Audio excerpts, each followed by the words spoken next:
Today on the show, Mat Boggs cracks the man code and reveals to us some invaluable information for ladies who are looking for their Mr. Right. So stay tuned.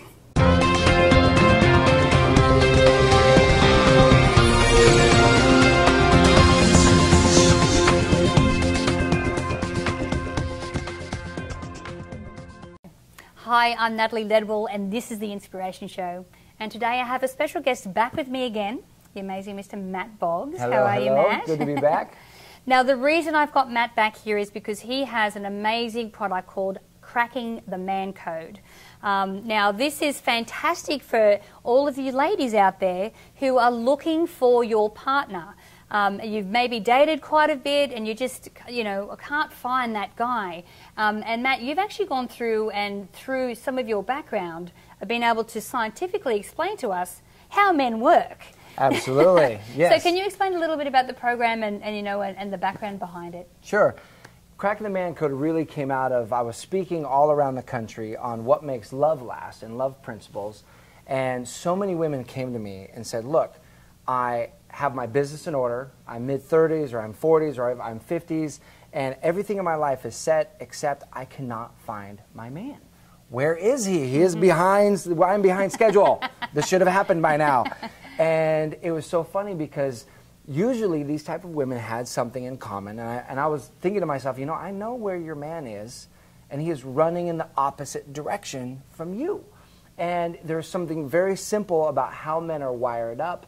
And ultimately it comes down to understanding and increasing our awareness. Because men and women are completely different from one another. Yes. From how we build attraction, to how we fall in love, to how we want to go through the dating process. And my background is biology. Mm-hmm. I have a pre-med background. And so I spent the last few years researching how men are wired up and how we want to fall in love, and also interviewing men and as I began to go through this journey and research, I synthesized, and I had the blessing of also being able to study with some of the best relationship therapists on the planet, and all of these patterns kept popping up, and I was like, oh my gosh, this is so incredible, so fascinating. So that's what I've put together as far as cracking the man code and helping women really connect, build attraction, and deepen that connection with men. Right. So what do you think is the number one reason why men and women are not getting together? Perspective. Right. Because men, we're seeing life through a man's brain. We don't actually see with our eyes. We see through our eyes, and it's all wired up in our brain. So we're seeing life through a man's brain. You're seeing life through a woman's brain. And the only time that men and women are the same, there is a time when we are the same. The only time we're the same answers the question, why do men have nipples? Have you ever thought that? Why do men have nipples? Completely useless. The reason men have nipples is because from conception, when the sperm meets the egg, to 8 weeks of gestation, just during that period of time, all human beings start developing as women. Right. And then at 8 weeks of gestation, if you're a man, you get a giant shot of testosterone sending you into left field. And then from then on out, the game has changed. Right. And so we can go into a little bit deeper about how this is wired up, but I want to make sure that you get to ask the questions that are on your list here. Because here's the thing, men and women do think differently. We absolutely think differently. Like I know that when I'm with my husband, we've been married for 15 years, we have an amazing marriage, but I have to really sometimes stop and think, well, you know what, when you say that, I know that you don't mean to upset me, but when you say that, it's like you're not thinking. So how does that work? Like, why do men think so differently? All right, so check this out. We also get triggered by different hormones in our body. So a man's, I'm going to give you the basics. I'm going to give you sort of generalities. It's like saying men are like ice cream. We all melt at the same temperature, we all freeze at the same temperature, but they're all different kinds of flavors. Right. You may have dated some Rocky Roads or some vanilla ice creams or whatever the case may be. There's all sorts of different kind of flavors. So there are always going to be exceptions to these rules. Just know that as I'm giving you these principles and try to look for how it does apply. Now, one of a man's feel-good chemicals is called dopamine. Dopamine lights us up. Ladies, you have dopamine as well. It just plays out a little bit differently. Dopamine helps us feel alive. It helps us feel fulfilled. Things that trigger dopamine are competition, accomplishments or achieving goals, efficiency.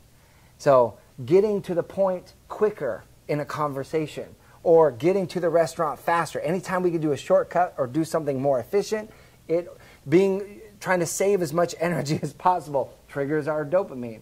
Like we said, competition, productivity, achieving goals. There's a whole list of these, right? Where a woman's feel-good chemical is called oxytocin. Oxytocin gets triggered simply by talking. Right. Simply while you're talking triggers oxytocin. Also connection, working together with someone, collaboration. So because of that, on average, there's research that shows that women will speak 20,000 words a day, Right. where men will speak 7,000 words a day. So let's say you've both had your day, and you've both gone to work, you've spoken your 7,000 words, and then you come home. Well, as a woman, you have 13,000 words to go. Yeah. So you want to So share. someone's copying it when they get home. Yeah, you want to share, you want to connect, all of this. And because of this, oftentimes, because men speak such fewer words, we pay very close attention to the definition of the word that we use. And in arguments, this comes out huge.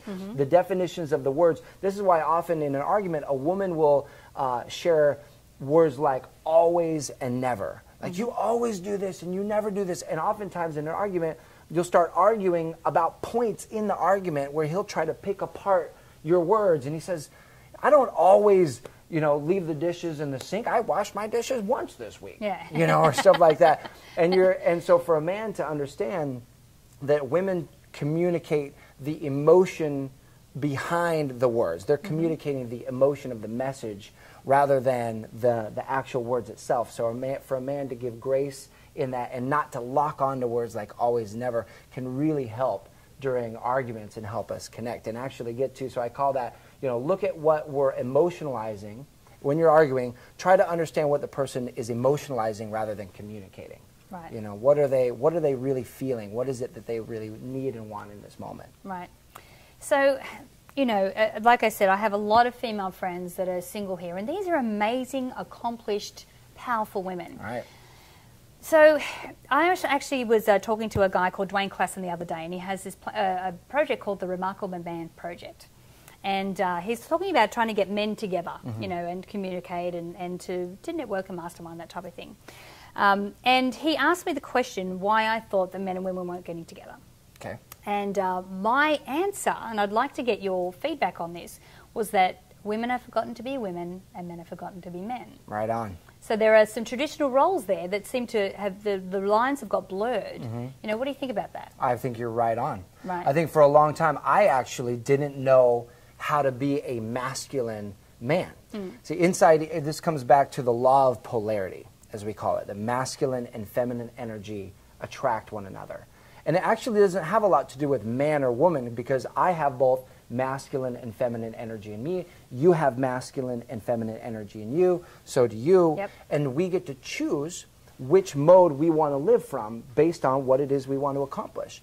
And so, but to understand that masculine energy and feminine energy attract one another. So many of these women who were coming up to me were so masculine in their vibe because they spend so much of their life in the masculine space. Now, what is masculine space? Achieving goals, pursuing, right? Being efficient, getting to the bottom line, competition, accomplishment, the entrepreneurial space, the corporate world, Yes. all of that is highly masculine. So if you're swimming in that energy every single day, and if you're a successful woman, you probably are, then if you haven't been given the awareness of how to switch to your feminine energy, then you're probably radiating masculine energy. And so very strong masculine men are going to be repelled by that. And even some women are like, I want this sensitive new age guy. They don't want sensitive new age guys. Right. They want someone want a who's going man. to take charge. Exactly. Right. Someone who's a man's man. Right. So okay. So I have a quick story on that. Okay, I quick. didn't know how to be. I didn't know how to be that masculine man. I have very powerful women in my life, and so I sort of learned from them. And so my wife, here's the key: as you step into your feminine, which I think, make no mistake, feminine does not mean passive, submissive, or weak. Sometimes women. It never means giving away your energy and who you are. And your power. No. Absolutely. It's very powerful energy. So as you step into your feminine, you will call your man into his masculine. On the second date with my wife, when we were going on a second date, I was used to dating very strong, powerful women who were the masculine, who were leading. I was cool with that. But after a while, the attraction would deflate. Yes. Because I'm naturally a masculine guy. That's my zone of genius. I love being there. So second date, pick up my girlfriend to go out, and so she gets in the car. I put her in the car. We sit down. And I'm like, so where do you want to go? And she goes, what do you mean? Don't you have a plan? I'm like, no, I'll take you anywhere you want to go. I was fully happy to serve and deliver right there. And she was like, no, just choose some place you want to go. And I felt my entire nervous system start to short circuit, you know. And here's what you might not understand about men. We are so attached to delivering happiness to you. We're so attached to providing something for you that makes a difference in your life, that makes you happy, that our self-worth and our self-esteem is attached to your response to that. So what you need to know is men who are hesitant about leading are hesitant about not making you happy. Yes. So I wanted to do something that she loves, so I was like, you pick, I'll deliver anything you want. And she said, no, no, no, you need to decide where we're going. You're the man, I'm the woman, I'm in for the ride. And she just sat back and she was like, all right. And I said, just help me out, give me a hint. You know, she's like, well, I like Italian and I like sushi, you pick. So we went to this great sushi place, and from then on it felt, I can tell you, the attraction at the end of that dinner when she hugged me and she said, thank you for dinner, was way significantly higher than if she had picked the place and then I just gave her what she wanted. Yep. Why? Because there's risk. And risk stimulates the dopamine and all sorts of other things in a man. Yeah, because that's the other thing too, and I think that love and respect are so so closely related that you cannot have love unless you respect someone. And I know in all my previous relationships before Glenn, I always went out with, with really nice, sensitive, new age guys. But after a while, I would have no respect for these guys because they weren't decision makers. They weren't, they didn't have the balls to take it and run. Right. And of course, I've got the bonus plan with Glenn, and you've met Glenn, so you know what I'm up against. He's a stud. I'm sure you know. You've seen this, yeah. But yeah, like women are expecting men to be able to. There are departments. There are things that, that's the men's department. Like for us, we have a very successful business. Glenn and I both play major roles in this business. But when it comes to traditionally things like the cleaning and the washing and the cooking and the ironing, I look after that. I'm not saying I do it, but it's my responsibility to make sure it's done for him. Interesting, yeah. So. And I think, so knowing what those roles are and knowing where you lead and where you receive. I have my sister, for example, very powerful entrepreneurial woman, is so elegant in her femininity in her relationship. And so here's something that you can do right away that will automatically increase your feminine energy, and it's joyful receptivity. Create a space for your man to lead, for him to make decisions, for him to provide something to you, and then appreciate him for that. One of the dangerous mistakes in the courting phase, so when you're just building the attraction, you're getting to know one another, one of the mistakes women make oftentimes is they'll receive something from their man, they'll appreciate him, and they'll turn around and give him something even bigger. Yeah. He'll go here, and you're like, oh, that's nice, and then take this big, here you go. And so we don't... Sort this out. yeah, and we're like, great. And here's the thing, we appreciate it and we like it, but oftentimes men will take that as competition, not contribution. Because now we're thinking, okay, I need to do something bigger than this now, rather than just having you be so appreciative and thank you so much, and what I call hero size your man. Yes. Right. Make us feel like the hero in your life. We love that. Absolutely. Okay, so I'm gonna ask you one more question, and if for all of my girlfriends out there, I hope you're listening very closely. Matt, what is the number one thing that women can do right now that are looking for a mate? What's one thing that they could do to help their calls and to attract the partner that they're looking for? It's called being present. Right. And not futurizing. And this is going to be one of the hardest things, especially if you're at the age where your clock is ticking, you have a short amount of time before you can have babies or you need to get married now, I'm behind schedule, all of that. The challenge is that you're radiating that energy all the time. And even if you don't say it, men can feel it. And men have a different timing, they're obviously a different time than women do. So you control the sexual pace of the relationship. Here's where your power is. You control the sexual pace, meaning you get to tell him no until we're at a certain level of commitment in the relationship. he gets to control the emotional pace of the relationship. What I mean by that is your emotional center in your brain is 8 times the size of his. So that means that you can get down the emotional track of the relationship much further than he can. Laura Brizendine wrote a book called The Female Brain and the Male Brain, and she said it's like a woman has an 8-lane superhighway of emotion. Contrary, a man has a 2-track wagon wheel trail. So he's trying to catch up. He's trying to catch up down this relationship, and so you get further down the relationship. You know how you feel about it sometimes, not all the time, but sometimes you know, and you'll take it personally if he doesn't know what he wants. And so women will put pressure on a man before he understands what it is he wants. He needs time to catch up. So you control the sexual pace, because men have 20 times more testosterone, which is our sex drive. So you control the sexual pace. He controls the emotional pace. Don't futurize, meaning you go on your first date and all of a sudden you're seeing the kids and the family and the whole thing. Stay in the present moment, and your job is discovery. Is this man the man that I want to be with for the rest of my life? And if he is, then stay present and be with him. It doesn't mean you can't ask him what his visions are, but to be able to ask him what he wants in an unattached way versus an attached way is the main difference from what scares men off. Right. Awesome. Thank you so much for sharing this information with us today, Matt. You're welcome. Please, I encourage you, share this video with all of your single girlfriends. Make sure that you do that by clicking the Facebook and Twitter share buttons above.